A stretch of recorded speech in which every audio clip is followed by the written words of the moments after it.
So before we get started, you may notice that I'm in different clothing, and you're right. And that's because yesterday we had some audio problems.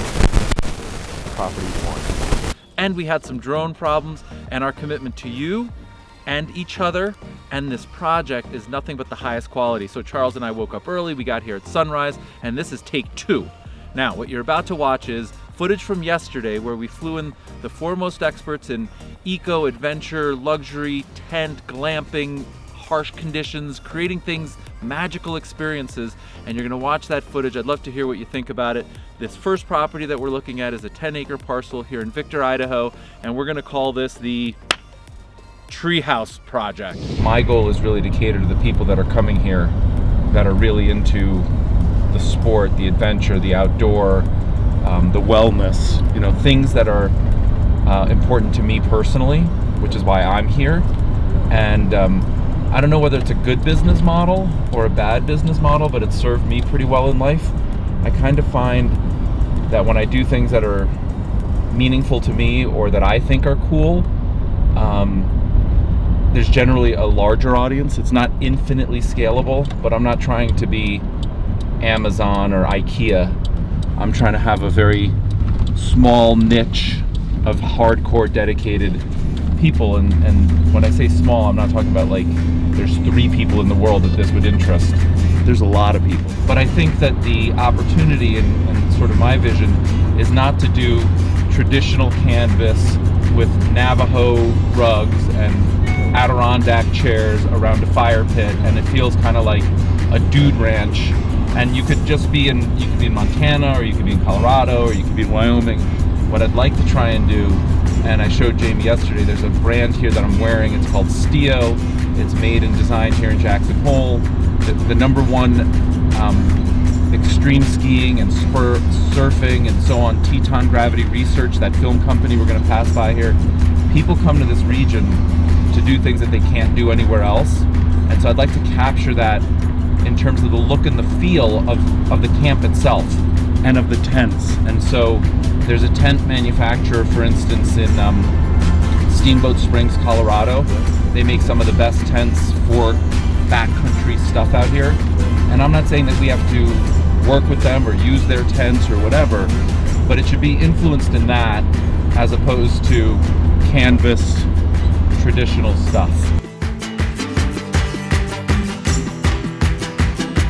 If we can do year-round without it being ridiculously expensive, then I think we should do year-round, because there's unbelievable snowshoeing and cross-country skiing and skiing. But I also recognize that, you know, with year-round, we have things like heat and frozen pipes and access, and it snows a ton here. You know, when this starts to snow, this area is not going to really be free of snow until May, you know, maybe even June, depending on the year.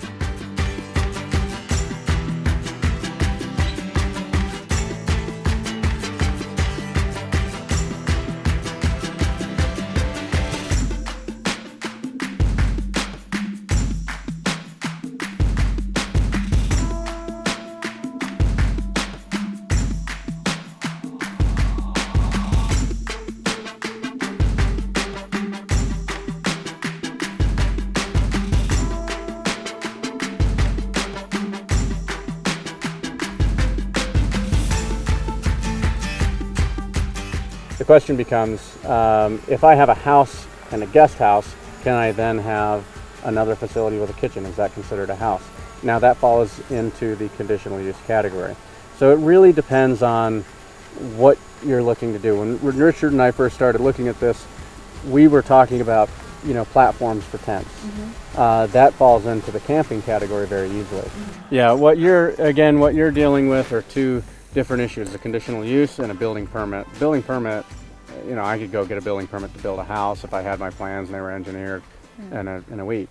You know, the conditional use permit requires a process. You know, they communicate with the neighbors. The neighbors can't tell us no, but they have to inform them and tell them what they're planning on doing. So it takes some time. Yeah, it takes, you know, like Richard said, it can take a month to get it on the docket, depending on when your request is and when the next meeting is. Our due diligence thus far, which has actually been pretty extensive, has told us that if we conform to the requirements, they will grant the conditional use. There's no question about it. There's a process. And so to that end, like when we sit down, let's say we pick this property, we sit down, there is no house, there is no guest house. We can build a house and a guest house. The house could be the meeting area, right? With a kitchen and all that, Absolutely. like that's approved. The guest house could be a permanent big 2-bedroom, 3-bedroom cabin or whatever. And then the conditional uses, we also want to put a tent over there and a platform over here, and right? Pad over here. So yeah, it's a lodge. The center as the center space, and then there will be Yeah. units there, units here. They're going to require that a fire truck has a turnaround and so forth. What do you do? There's no space. Well, that's going to come down to a culvert over the creek, clearing, excavator. They will require that. So I think it's really important that we contemplate all this and go through the process and do the due diligence, but I don't think we're actually requesting anything that we're like, I don't know, let's keep our fingers crossed. Like I think we can, if we decide this is a go, I think we can create a project that will get approved. And maybe they come back and they're like, you can't do 14 of them, but we'll give you 10 or whatever the number is. But the other property is not an issue. The other problem is no issue. So maybe we should do this. Why don't we go down? I want to look at that side with your side by side, and then let's go into the forest a little bit, just so you can see the walking paths and the horses and what people are doing. And then we'll go look at the other one. And some of the issues that exist on this property are satisfied by the other one. No, definitely. Right? Like they've already got the road and they've got the turnaround and they've got the parking and so on. Now, the reason I wanted to start here is just so you can see when you're above the canopy and the tree line, what it kind of looks like.